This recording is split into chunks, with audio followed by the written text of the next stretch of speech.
He's the horror hunter from Down Under. He will go in search every week of the best and worst in horror movies throughout the month of October. His mission? Don't come back until he's found some of the best and worst putrid piles of horror goodness you could ever imagine.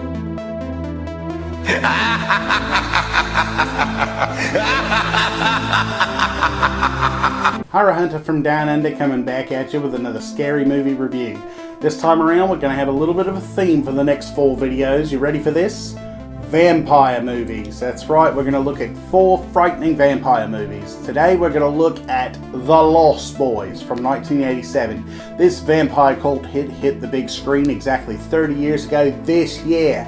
So, let's talk about it, shall we? It seems like in the 1980s you couldn't get away from the 2 Coreys, Corey Haim and Corey Feldman. Well, this time around, the 2 Coreys are in a vampire movie with Kiefer Sutherland and Alex Winter, Bill and Ted fame. So, why is this movie so awesome? Why does the horror hunter love it as much as he does? Well, let's talk about that, shall we? One of the main reasons I love this movie is because it takes the punk rock aesthetic and somehow fuses it with the idea of European gypsies and takes the clothing aesthetic of this biker gang of vampires and it takes it to another level. It's weird to talk about why the costumes affect this movie as much as they do, but they really do. And I want you to think about just how many vampires ever since The Lost Boys have had long coats like Kiefer Sutherland's character David.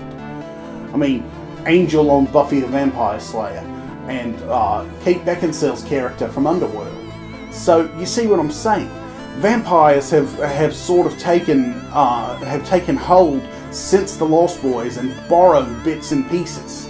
So, with all that said, why is this movie something to write home about? Well, because they took what was originally supposed to be a G or a PG film and they turned it into an R-rated teenager film instead. The original script for this movie, the character of the Frog Brothers, who are sort of these Rambo wannabes, played by Jameson Newlander and Corey Feldman. Well, in the original script, they were supposed to be Boy Scouts, and they were supposed to be like 9 or 10 years old, and David was supposed to be the oldest person in the entire movie at like 12, and they were going to borrow names from Peter Pan and use that within the characters. Now this time around, what did they do? They took a gypsy and a punk rock aesthetic, they fused them together, and they said, let's put them on motorcycles and make this into a teenager movie. Now I love this idea. I think it works really well for the vampire genre. And the vampires in this movie are really scary because they've got this weird face that we've never seen on vampire creatures before. And the reason we haven't seen this kind of thing before is because it's a more elegant, refined style of a vampire sculpt. And I personally think that it makes for one of the best designs of a vampire movie ever.